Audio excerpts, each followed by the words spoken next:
손주 녀석이 요즘 귤을 엄청 좋아한다고 했습니다.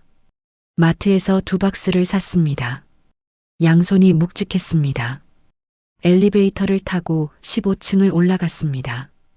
복도를 걸어가는데 익숙한 현관문이 보였습니다. 그 문을 향해 손가락을 뻗었습니다. 비밀번호를 눌렀습니다. 삐. 틀렸습니다. 다시 눌렀습니다. 또 삐. 번호가 바뀌어 있었습니다. 문 안쪽에서 발소리가 들렸습니다. 그리고 목소리가 새어나왔습니다. 며느리 목소리였습니다. 낮고 빠르게 속삭이는 소리. 그 말은 이랬습니다. 없는 척해. 그냥 가시겠지. 2박스의 귤이 갑자기 천근처럼 느껴졌습니다. 발이 움직이지 않았습니다. 얼마나 서 있었을까요? 1분인지 10분인지 알 수 없었습니다. 결국 돌아섰습니다. 엘리베이터를 기다리는 동안 눈물이 났습니다. 66의 남자가 귤 2박스를 들고 아들 집 복도에서 울었습니다.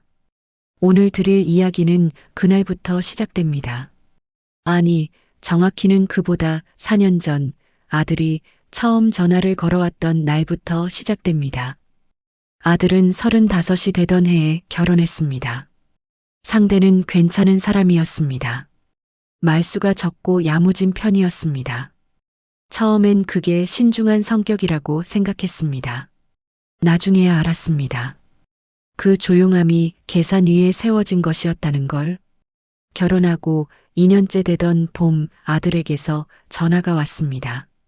목소리가 처음부터 잔뜩 깔려 있었습니다. 조심스럽게 그러나 준비된 말들로 이야기가 시작되었습니다. 아버지, 저 지금 사는 전셋집 계약이 끝나거든요. 이번에 아파트를 하나 장만하고 싶은데 도저히 혼자 힘으론 안 되겠어요. 도와주실 수 있어요? 그 아파트는 수도권 외곽에 있는 신축이었습니다. 분양가가 4억 2천만 원이었고 아들 내외가 모은 돈은 8천만 원. 대출이 2억까지 가능했습니다. 나머지 1억 4천만 원이 문제였습니다. 사실 저에게도 여유 자금은 없었습니다. 저와 아내가 살고 있는 25평짜리 아파트 하나. 그것이 전부였습니다. 퇴직금과 연금으로 매달 겨우 생활비를 충당하는 형편이었습니다. 그런데 아들이 말했습니다. 아버지 집을 담보로 대출을 받으면 어떨까요? 저희가 매달 이자 갚을게요. 원금도 5년 안에 갚겠습니다. 아내는 그 자리에서 흔들렸습니다. 아들 녀석 고생하는 거 보기 싫다고 했습니다. 저도 마찬가지였습니다. 어리석었습니다. 아들이 집이 없어 고생하는 게 아버지 탓인 것처럼 느껴졌습니다. 자식이 잘 되는 걸 보고 싶었습니다. 거기까지였습니다. 그 이상은 생각하지 않았습니다. 결국 담보대출을 받았습니다. 1억 4천만 원. 우리 집은 그렇게 담보로 잡혔습니다. 아들 내외는 새 아파트로 이사를 갔습니다. 이사 날 저와 아내는 짐을 나르는 걸 도왔습니다.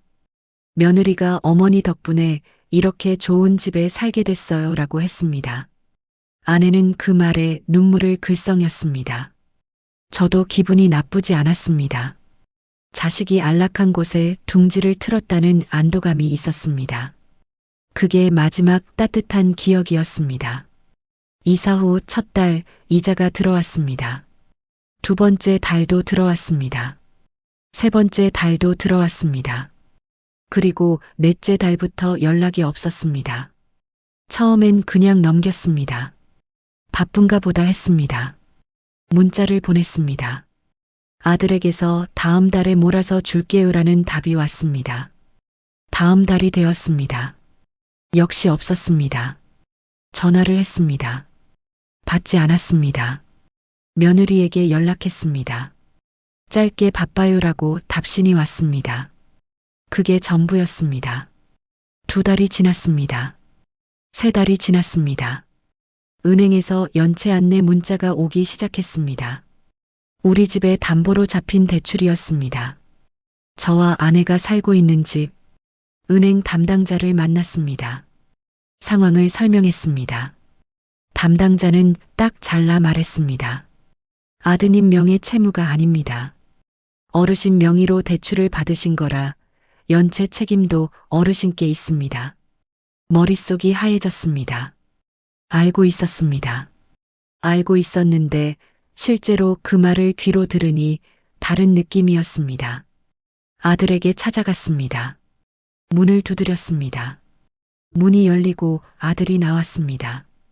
아들은 시선을 피했고 들어오라는 말도 없었습니다. 복도에 서서 대화를 했습니다. 지금 형편이 좀 어려워요. 아버지도 조금만 더 기다려주세요. 그 말만 했습니다. 표정에는 미안함이 없었습니다. 불편함이 있었습니다. 아버지가 찾아온 것이 불편하다는 표정이었습니다. 아내가 며느리에게 전화를 했습니다. 며느리가 말했습니다. 저도 남편한테 말하고 있어요. 저도 답답해요. 그 뒤로 며느리는 전화를 받지 않았습니다. 그렇게 8달이 지났습니다. 은행에서 최후 통보가 왔습니다. 담보 물건 처분 예고. 쉽게 말하면 우리 집이 경매로 넘어갈 수 있다는 뜻이었습니다. 이 시기에 저를 붙잡고 있던 건 손주였습니다. 아들 내외가 아이를 낳은 건 이사한 지 1년 만이었습니다. 사내 아이였습니다. 이름이 준서였습니다. 그 아이 때문에 쉽게 포기할 수 없었습니다. 그 아이를 보고 싶었습니다. 그러나 손주를 만나는 것도 점점 어려워졌습니다. 아들 내외는 방문 날짜를 점점 미뤘습니다. 처음엔 이번 주는 준서가 감기 걸렸어요. 다음엔 이번 주는 행사가 있어요. 그 다음엔 아예 연락이 없었습니다. 그래서 손주가 좋아하는 귤을 사들고 찾아간 것이었습니다. 예고 없이 가면 볼 수 있을 거라 생각했습니다. 결과는 앞서 말한 대로였습니다. 번호가 바뀐 문, 그리고 들려온 목소리. 없는 척해. 그냥 가시겠지. 그날 밤 아내가 많이 울었습니다. 저는 울지 않으려 했습니다. 결국 울었습니다. 부부가 나란히 앉아 서로 위로하는 말도 없이 한참을 울었습니다. 우리가 잘못한 게 무엇인지 생각해 봤습니다. 딱히 없었습니다. 그게 더 서러웠습니다. 이 대목에서 많은 분들이 물으실 겁니다. 법적으로 대응하지 그랬냐고, 돈을 빌려준 문서라도 남겨뒀어야 하지 않냐고. 맞습니다. 그러나 그 시점에 우리는 법적 절차를 밟을 여력이 없었습니다. 정신적으로도 경제적으로도.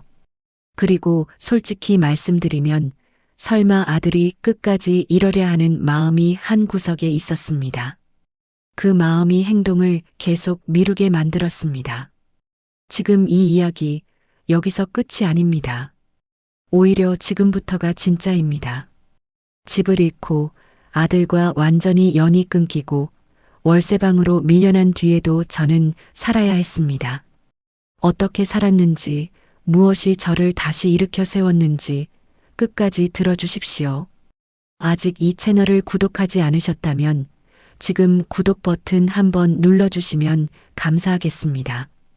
이런 이야기 앞으로도 계속 올라옵니다. 결국 우리 집은 경매에 넘어갔습니다.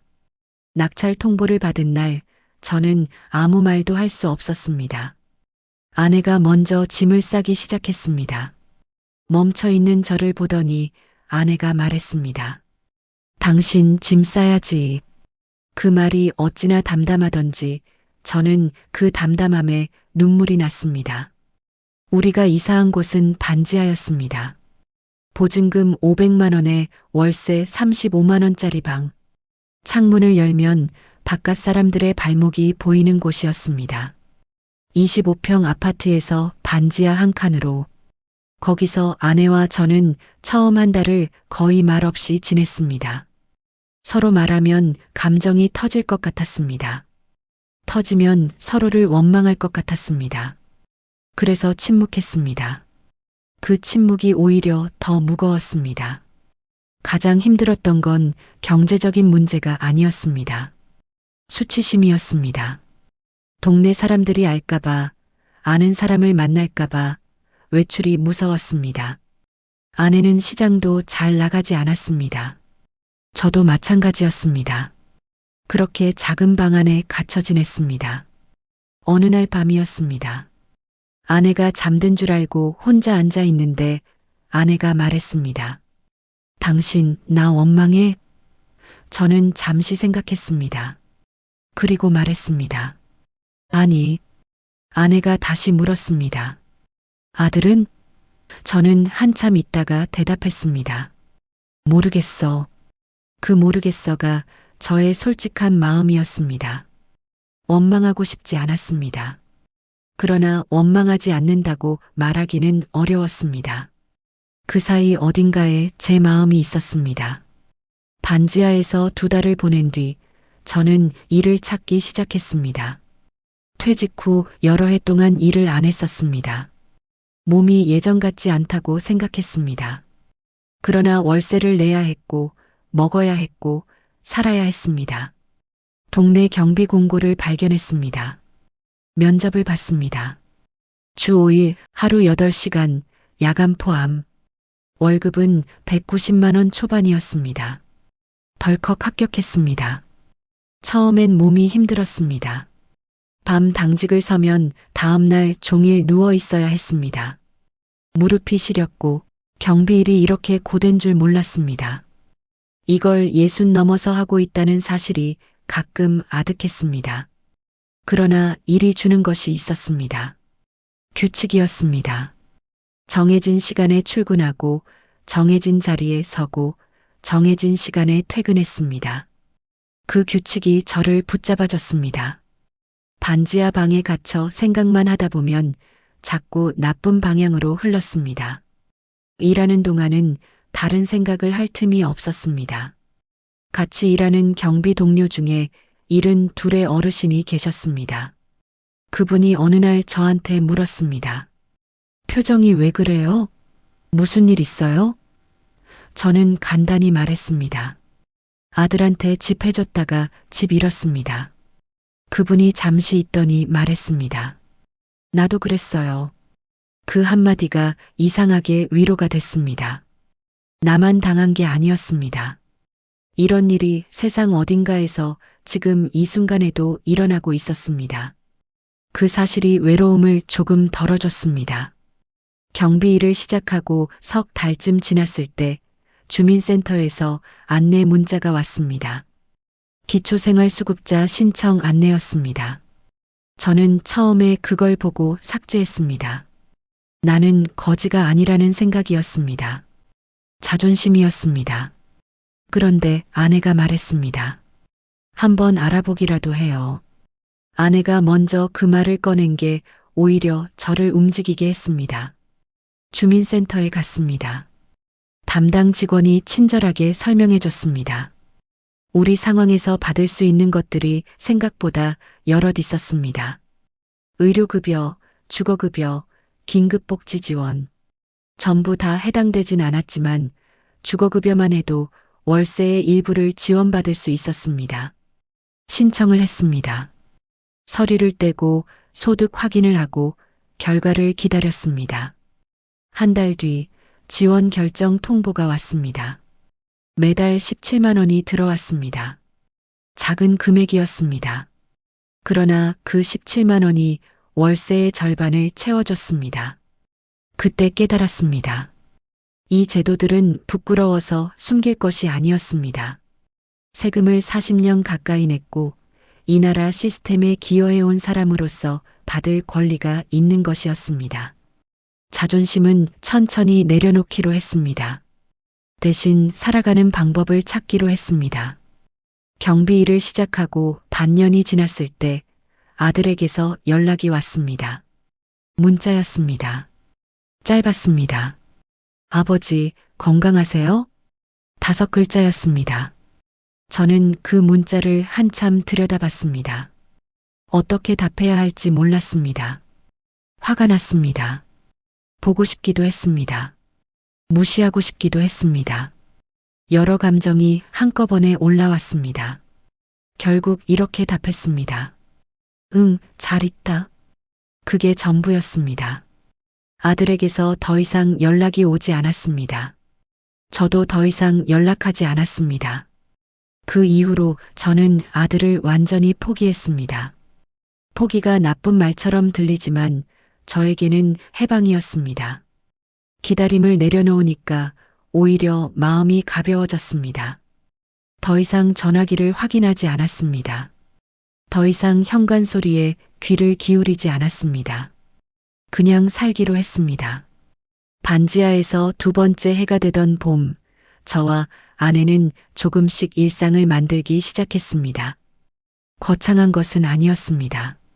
아침에 일어나면 같이 동네를 한 바퀴 걷는 것. 그게 처음이었습니다. 처음에 아내는 창피해서 못 나가겠다고 했습니다. 저도 사실 그런 마음이 있었습니다. 그러나 걷지 않으면 건강이 망가진다 싶었습니다. 경비 일을 계속하려면 몸을 지켜야 했습니다. 그래서 새벽 5시에 나갔습니다. 아무도 없을 시간에. 처음엔 15분이었습니다. 그 다음엔 30분. 그 다음엔 1시간. 걷다 보면 이런저런 이야기를 했습니다. 처음엔 아무 말도 안 했습니다. 그냥 발소리만 들으며 걸었습니다. 그 침묵이 예전 침묵과는 달랐습니다. 무거운 침묵이 아니라 익숙한 침묵이었습니다. 어느 날 아내가 걷다가 말했습니다. 나 요즘 꿈을 안 꿔. 저도 말했습니다. 나도. 아내가 말했습니다. 그게 더 좋은 것 같아. 저도 그렇게 생각했습니다. 꿈을 꾸면 아들이 나왔고 손주가 나왔습니다. 그 꿈에서 깨어나면 현실이 더 컸습니다. 차라리 꿈 없이 자는 게 나았습니다. 아내는 그 무렵 도서관을 다니기 시작했습니다. 동네 공공도서관이었습니다. 책을 읽는 것이 목적이 아니었습니다. 사람들이 있는 곳에 나가는 것 자체가 목적이었습니다. 도서관에서 컴퓨터 수업도 들었습니다. 처음에 마우스 클릭도 어설프던 아내가 나중엔 혼자 인터넷 검색을 했습니다. 작은 것들이었습니다. 그러나 그 작은 것들이 쌓이면서 우리는 다시 살아있는 사람처럼 느껴지기 시작했습니다. 이 이야기에서 가장 중요한 이야기를 드릴 때가 됐습니다. 자식에 대한 이야기입니다. 저는 오랫동안 이 사태의 원인을 찾으려 했습니다. 아들이 왜 이렇게 됐는지, 며느리가 왜 그렇게 했는지. 처음엔 며느리를 원망했습니다. 그 다음엔 아들을 원망했습니다. 그 다음엔 제 자신을 원망했습니다. 그 원망의 사이클을 수백 번 돌다가 어느 날 딱 멈췄습니다. 이유가 중요한 게 아니었습니다. 결과가 이미 나왔습니다. 아들은 갔습니다. 집은 없어졌습니다. 남은 건 저와 아내, 그리고 반지하 방 하나였습니다. 자식이 남이라는 말을 젊었을 때 들으면 서늘합니다. 실감이 나지 않습니다. 그러나 60 중반이 되어 이 상황에 놓이니 그 말이 어마어마하게 실감됐습니다. 자식은 제가 낳고 키운 사람입니다. 그러나 독립하면 타인입니다. 법적으로도 별개입니다. 감정적으로도 경제적으로도. 그 사실을 머리로는 알면서 가슴으로는 인정하지 않았던 것이 화근이었습니다. 부모는 자식을 향해 무한히 열려 있습니다. 그러나 자식이 부모를 향해 무한히 열려 있을 것이라는 가정은 착각입니다. 자식에게는 자신의 삶이 있고 자신의 가족이 있고 자신의 우선순위가 있습니다. 그 우선순위에서 부모는 생각보다 낮은 곳에 있을 수 있습니다. 그것이 틀린 게 아닙니다. 그것이 사람입니다. 그 인정을 하고 나니 오히려 마음이 정리됐습니다. 더 이상 아들에게 무언가를 기대하지 않기로 했습니다. 기대를 내려놓으니 원망도 사라졌습니다. 그 자리에 비로소 제 삶이 들어왔습니다. 이 이야기를 드리는 이유는 자식을 욕하려는 게 아닙니다. 저와 같은 실수를 하지 마시라는 겁니다. 한국 사회에서 부모가 자식의 주택 구입을 도와주는 건 아직도 당연하게 여겨지는 분위기가 있습니다. 다들 해주잖아. 부모가 해줘야지라는 말을 귀에 못이 박히도록 들었습니다. 그러나 그 다들이 다 잘 되는 건 아닙니다. 저처럼 되는 경우도 있습니다. 제가 이 경험에서 배운 것을 말씀드리겠습니다. 첫째, 내 집과 노후 자금은 절대 담보로 잡히면 안 됩니다. 자식의 대출을 위해 내 집을 담보로 잡는 순간 그 집은 사실상 자식의 채무를 위한 볼모가 됩니다. 자식이 갚지 않으면 내가 떠안습니다. 법은 감정을 모릅니다. 둘째, 증여든 빌려주는 것이든 문서가 있어야 합니다. 가족 간의 돈 얘기를 문서로 남기면 인심이 없어 보인다고 합니다. 그러나 그 문서 하나가 나중에 집을 지킵니다. 차용증 하나, 계좌 이체 기록 하나가 법적 증거가 됩니다. 셋째, 자식에게 재산을 모두 넘기면 안 됩니다. 부모가 가진 자산이 있을 때 자식과의 관계도 유지됩니다. 씁쓸한 말이지만 현실입니다. 재산이 넘어간 뒤 관계가 변하는 경우는 통계적으로도 매우 많습니다. 이 세 가지가 상식처럼 들리지만 정작 자식이 간절한 눈으로 부탁할 때 이 상식은 잘 작동하지 않습니다. 감정이 앞서기 때문입니다. 그래서 미리 지금 생각해 두셔야 합니다. 경비일을 1년 넘게 하면서 모은 돈과 주거급여를 합쳐 우리는 반지하에서 나왔습니다. 1층으로 올라왔습니다. 보증금이 조금 더 필요했는데 동사무소 상담을 통해 주고 이전 지원을 받을 수 있었습니다. 알아보지 않으면 모르는 것들이 생각보다 많았습니다. 새 방은 작았습니다. 그러나 창문으로 하늘이 보였습니다. 아내가 이사날 창문을 열고 말했습니다. 하늘이 보여. 그 말이 이상하게 크게 들렸습니다. 저는 그날 생각했습니다. 집이 꼭 넓어야 할 이유가 없다고. 집은 자는 곳이고 쉬는 곳이면 됩니다. 크기보다는 그 안이 평온한가가 중요합니다. 25평 아파트에 살 때보다 지금 이 작은 방이 오히려 더 평온합니다. 거짓말이 아닙니다.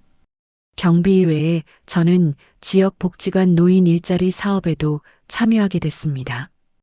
복지관 사서 보조일이었습니다. 주 3일 하루 3시간 급여는 많지 않았지만 사람을 만나고 뭔가를 하고 있다는 느낌이 좋았습니다. 복지관에서 만난 분들은 저와 비슷한 사연을 가진 경우가 많았습니다.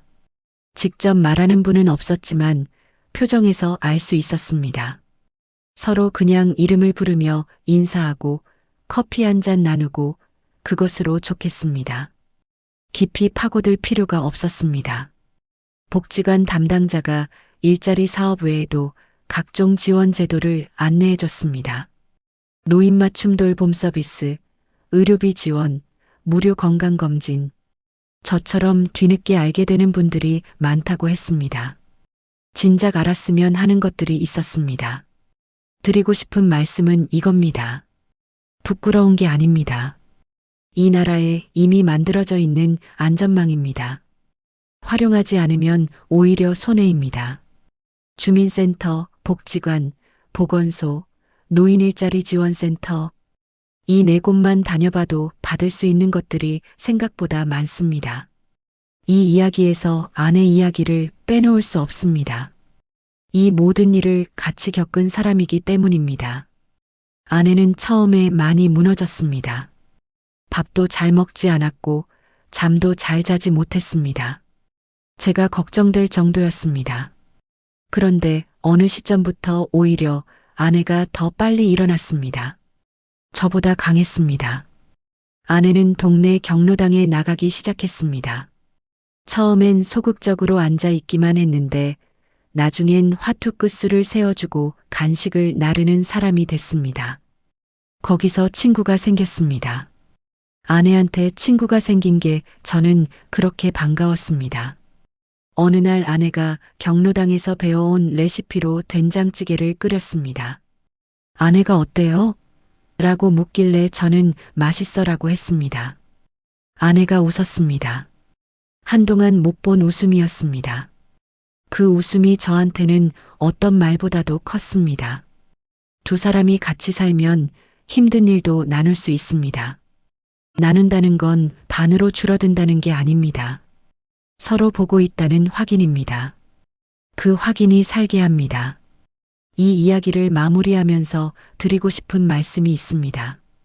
자식에게 배신당하면 세상이 끝난 것처럼 느껴집니다.